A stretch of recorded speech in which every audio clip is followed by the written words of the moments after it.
오늘 본문은 요아스 왕의 변심입니다. 요아스가 아달랴가 왕족을 학살하는 동안에 구원을 받았죠. 성전에서 6년 동안 숨겨줬습니다. 그의 고모와 또 고모부죠. 대제사장인 여호야다. 그리고 7세에 즉위했습니다. 7세 어린아이잖아요. 그러니까 혼자서 아무것도 할 수 없는 상황 속에서 그를 지켜주었고 또 왕이 될 수 있도록 도왔고 그 후에도 여러 가지 도움을 주었던 대제사장 여호야다. 여호사부앗이 고모였고 그의 고모부가 여호야다입니다. 그런데 그의 기둥과 같았던 보호자 역할을 했던 여호야다가 죽어요.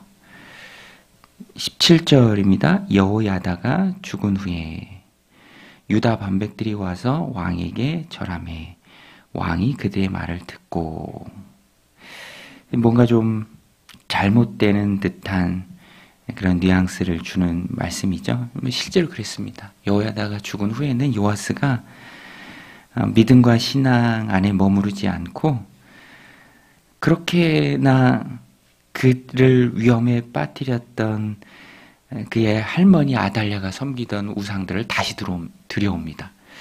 어떻게 이럴 수 있었을까 싶을 정도로 은혜를 다 잊어버립니다. 18절에 보면 그의 조상들이 하나님 여호와의 전을 버리고 아세라 목상과 우상을 섬겼으므로 그 죄로 말미암아 진노가 유다와 예루살렘에 임하니라. 요아스 왕이 변심하니까 우상 섬기기 시작했을 때 또 하나님의 진노가 임하죠. 여기서도 하나님은 긍휼히 여겨주셔서 돌이킬 기회를 주십니다. 19절에 그러나 여호와께서 그들에게 선지자를 보내사 다시 여호와께 돌아오게 하려 하심에 선지자들이 그들에게 경고하였으나 듣지 아니하니라. 하나님이 하실 말씀이 있을 때는요, 사람 선지자를 세워서 보내십니다. 돌이켜 떠난 자에게 선지자를 보내서 돌아오라 부르시고 또 경고도 하십니다. 그런데 천편일률적으로 심판받을 자들이 보이는 반응은 똑같습니다. 듣지 않아요. 듣지 않습니다. 심지어는 여호야다, 고모부잖아요. 그의 아들이 제사장 스가랴입니다. 하나님의 영, 구약에도 성령님이 활동하세요. 그래서 하나님의 영이 스가랴를 감동시켜서 아주 직접적으로 경고하고 또 책망하게 하십니다. 그런데 20절의 내용이 그거예요. 쭉 나오죠. 이에 하나님의 영이 제사장 여호야의 아들 스가랴를 감동시키매 그가 백성 앞에 높이 서서 그들에게 이르되 하나님이 이같이 말씀하시기를 너희가 어찌하여 여호와의 명령을 거역하여 스스로 형통하지 못하게 하느냐 하셨나니 너희가 여호와를 버렸으므로 여호와께서 너희를 버리셨느니라. 하나, 이렇게 말하나 21절에 가서는 무리가 함께 꾀하고 왕의 명령을 따라 그를 여호와의 전 뜰 안에서 돌로 쳐 죽였더라. 무리들이 함께 꾀고 결국에는 또 왕이 명령해서 스가랴를 죽입니다. 다른 곳도 아니라 여호와의 전 뜰 안에서 돌로 쳐 죽였습니다. 이것이 하나님 앞에 얼마나 큰 죄악입니까? 그래서 23절에 가서 보면 아람 군대가 쳐들어오고요. 또 그 가운데 치명상을 요아스가 입게 되고, 그리고 배신에 의해서 또 자기가 했던 것과 똑같은 배신에 의해서 죽임을 당합니다. 25절에 요아스가 크게 불쌍함에 적군이 그를 버리고 간 후에 그의 신하들이 제사장 여호야의 아들들의 피로 말미암아 반역하여 그를 그의 침상에서 쳐 죽인지라. 다윗성에 장사했으나 왕들의 묘시에는 장사하지 아니하였더라. 비참한 최후입니다. 하나님이 치심으로 죽게 되는 그런 비참한 최후를 맞이했습니다. 요아스 왕을 한번 보십시오.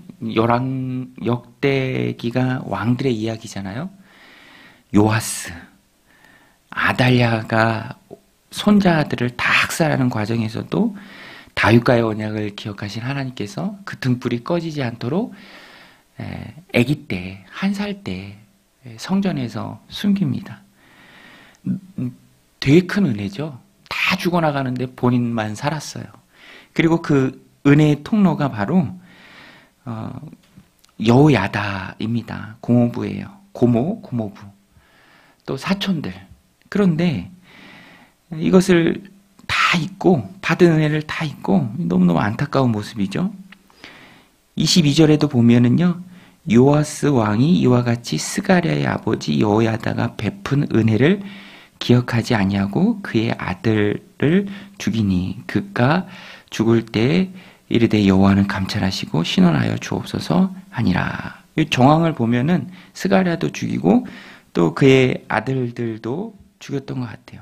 25절에 보면 여호와의 아들들의 피다라고 말하는 것을 보면 다 죽였습니다. 근데 생각해 보면 받은 은혜가 너무 크잖아요.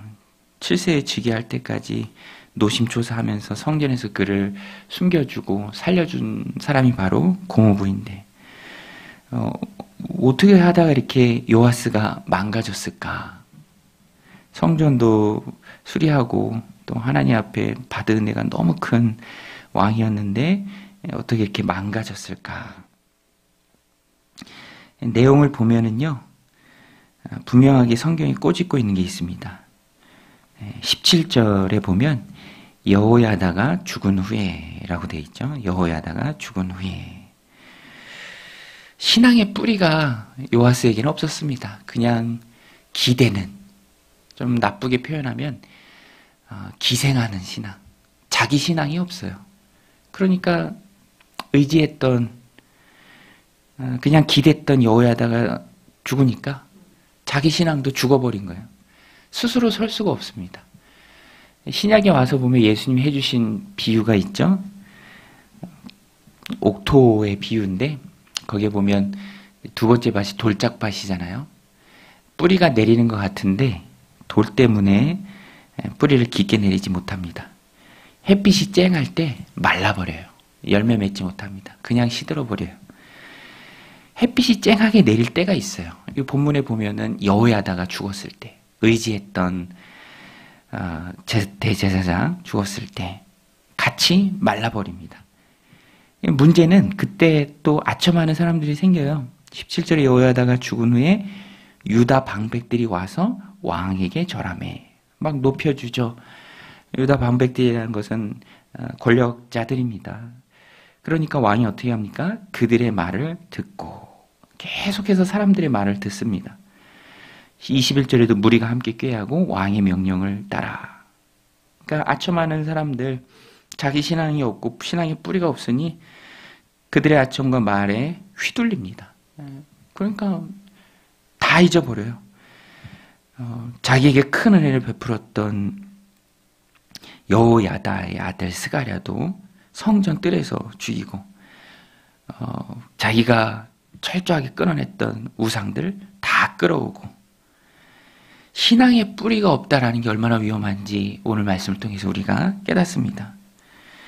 그래서 우리는 신앙의 뿌리를 내리는 일을 정말로 열심히 또 해야 합니다. 왜냐하면 평안하지 않을 때가 반드시 옵니다. 반석 위에 집을 짓는다는 게 똑같은 이야기잖아요. 비바람이 몰아치고 홍수가 있을 때가 있습니다. 자녀들을 믿음과 신앙으로 교육하는 것이 중요한 이유가 바로 그거죠. 뭐 항상 부모가 곁에 붙어서 이렇게 할 수 없잖아요. 언젠가는 본인 신앙으로 헤쳐나가야 합니다. 그러니까 세워주는 게 참 중요하죠. 모르죠. 여호야다가 그런 부분에 있어서는 좀 소홀했는지 모릅니다. 그러니까 본인이 죽고 나서는 다 무너지게 된다라는 것입니다. 제가 하용조 목사님 전에 책을 읽었는데 거기에 보면은 재밌는 이야기가 기록되어 있어요. 목사님이 면허를 처음 땄을 때 이렇게 운전하고 가는데 저녁 때인데 경찰이 오더래요. 그리고 멈춰 세우고 되게 떨리잖아요. 처음 운전하고 나왔는데 이제 멈춰 세우니까 갓길에 대고 내가 뭘 잘못했나. 경찰이 와서 선생님 라이트를 켜고 운전하십시오. 그러더니 라이트를 켜고. 그러니까 이제 밤인데 라이트를 안 켜고 운전한 거예요. 라이트를 켜고 운전하며 가면서 그 책이 그렇게 써놨습니다. 내가 왜 라이트를 안 켰는데도 라이트를 안 켠 줄 몰랐을까. 가로등 켜져 있고 주변 다른 차들 불빛이 있고 밝으니까 몰랐던 거죠. 남들이 비춰줄 때는 모를 수 있죠. 그러나 본인의 라이트를 켜고 운전해야 될 때가 시골길 같은데 어두운 때 분명히 있다라는 것입니다. 그래서 역대기가 왕들의 이야기니까요. 요아스 때는 이것만 기억하십시오. 자기 빚이 없는 사람, 여호야다 무너질 때 같이 무너지는 사람, 뿌리가 없으니 기댄 사람, 의지하는 사람이 무너질 때 신앙도 무너지더라. 오늘 우리 이 말씀을 통해서 점검하길 원합니다. 나는 내 신앙에 뿌리가 있는가? 또 자녀들, 또 돌보는 영혼들 스스로 서갈 수 있도록 잘하고 있는가? 다 해주는 게 좋은 게 아니죠.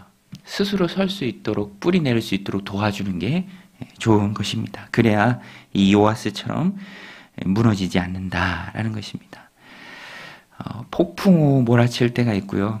신앙의 근본부터 다 흔들릴 정도로 그런 어려운 때가 우리에게도 반드시 있다라는 것입니다. 그때 이 요아스처럼 무너지지 않기 위해서는 내가 내 신앙의 믿음의 뿌리를 내릴 수 있어야 합니다. 오늘 이 말씀 마음에 새기고 하나님 주신 평안의 시기 동안에 믿음의 뿌리를 잘 내려서 어렵고 또 시련의 상황 속에서도 휘둘리지 않고 흔들리지 않고 굳건하게 믿음과 신앙을 지켜가는 저와 여러분들 또 우리의 공동체 가정이 되시기를 주님의 이름으로 간절히 축원드립니다. 우리 같이 말씀 붙들고 함께 기도하며 나아가겠습니다.